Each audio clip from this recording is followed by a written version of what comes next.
Bancos entendem até agora que sanções dos Estados Unidos não alcançam o Brasil, né? Disse o Gilmar Mendes, ele também que está cunhando esse novo termo, né?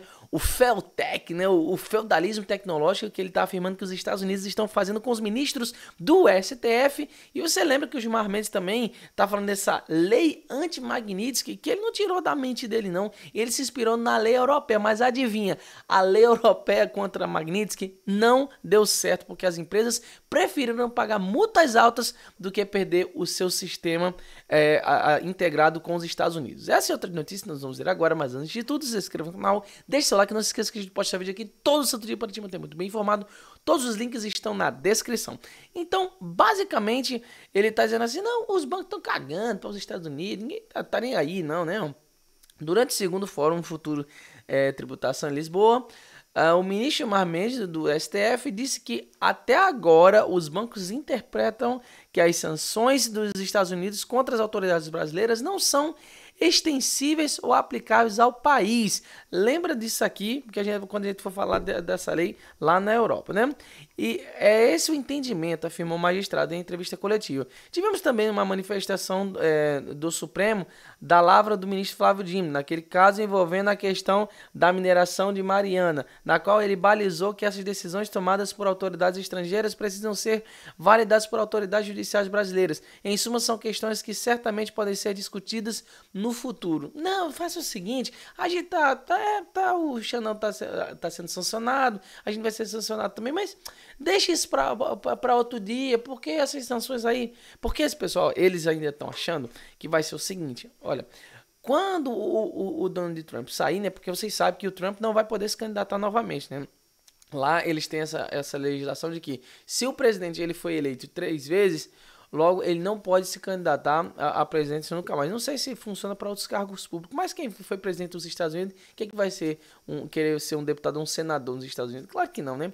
Mas enfim, aí lá eles têm esse negócio. Então o que eles pensam? Quando o mandato do Donald Trump acabar, independente se ele for colocar outra pessoa, acabou a Magnitsky para todos nós, então estamos tudo tranquilo, a gente passa esses dias aí e tá tudo bem. Só que o que acontece?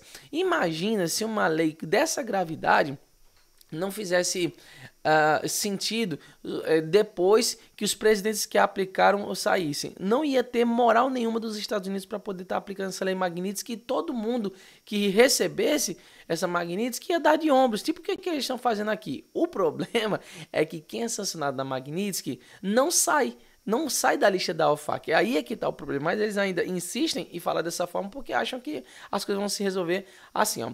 Aí ele defendeu a criação da lei anti-gambarra, que a gente vai falar já já. Aí ele disse aqui, ó, que representa um feudalismo tecnológico.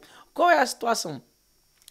Vocês sabem que o feudalismo foi aquele período da história onde as pessoas trabalhavam pelo seu alimento e tudo mais, e tinha que estar ali sendo controlado por um senhor feudal que controlava os passos dele, aquele negócio todo. Só que o que acontece? As pessoas que estavam no feudalismo, que estavam sendo nos feudos, né, que na verdade era o local onde as pessoas ficavam, elas eram controladas e elas só poderiam definir tudo que elas fossem fazer, tinha que dar satisfação ao senhor feudal, e elas não poderiam fazer nada fora desses feudos. Qual é o problema? O problema é que quem estava nesse feudo, ele não podia fazer nada fora. É diferente dentro da internet. O que esse pessoal eles pensam? Eles pensam que essas coisas que estão acontecendo vieram por conta da internet. E a internet é uma terra sem lei, então ele não pode declarar essas coisas. Ou seja, um embaraço total. O que eles não entendem é que agora tudo está democratizado. Assim como aconteceu no Barroso esses dias, não poderia ser como era antigamente.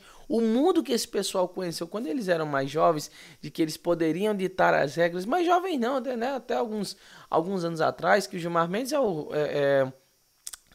o membro do STF mais antigo, né? Eu acho que é até mais antigo que a Carmen Lúcia. Mas naquele tempo que eles diziam alguma coisa e era lei e tudo mais. E não, se a gente falar isso aqui, as coisas acontecem, esse mundo morreu. E não adianta falar essa história de feudalismo tecnológico achando que as coisas vão ser como era antes, ou que o Donald Trump está fazendo as coisas de forma totalmente imparcial. Não. O problema foi essa interpretação, essa hermenêutica tirada do Fantástico Mundo de Bob, de dizer que não, a gente interpreta essa lei aqui, a gente tá dando um parecer jurídico aqui, como esse julgamento mesmo do Bolsonaro, que todo mundo tá vendo que é uma tremenda palhaçada e de que não tem... cadê a minuta do golpe? Essa aqui é a pergunta master, né? Cadê a minuta do golpe? Ninguém apresentou nada disso e que o Alexandre de Moraes é uma das partes interessadas, mais interessadas nesse processo, e ele só disso acontecer, dele fazer parte, já torna esse processo um absurdo. Mas vocês sabem, né? Aqui é o Brasil. Então eles vão mais além disso aqui. Aí ele quer a lei anti-Magnitsky no Congresso, né? Eles vão lá e não, a gente tem que criar, né? Aí, olha só a cabeça desse pessoal. Vocês sabem, como eu falei na matéria anterior, que teve aquele negócio, não, a gente vai pegar aquela decisão ali, de que aconteceu lá na barragem de Mariana, para dizer que as pessoas não podem recorrer à justiça internacional, então essas alegações internacionais não valem aqui no Brasil, ferrando com o pessoal de Mariana que queria uma indenização digna, porque, assim, infelizmente não tem como eles recuperar os seus entes queridos, a sua vida, essas coisas. A vida sim, mas os entes perdidos não tem como eles recuperar. Então ele bloqueou esse negócio, esse acesso que as pessoas de forma cruel bloqueou para que elas não pudessem trazer esse negócio aqui para o Brasil, trazer mais uma justiça na qual a justiça brasileira não consegue fazer.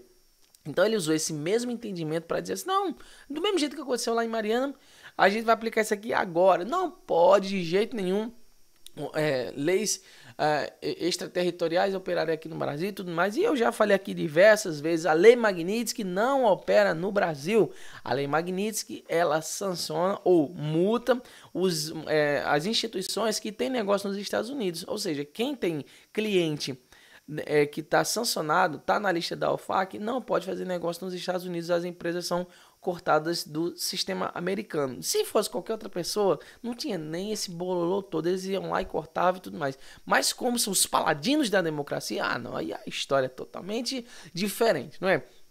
Então, quem quiser continuar tendo negócio nos Estados Unidos, vai lá e sanciona eles. Quem não quiser, tudo bem, aí a gente vai lá e corta. É assim que funciona. Então aqui para o Brasil não acontece nada. A diferença é que todo mundo tá ligado e quer ter alguma ligação com os Estados Unidos. Quem quer, quem não tem, quer ter. E quem tem, quer manter ligação com os Estados Unidos. É assim que funciona a coisa toda. Aí eles falaram...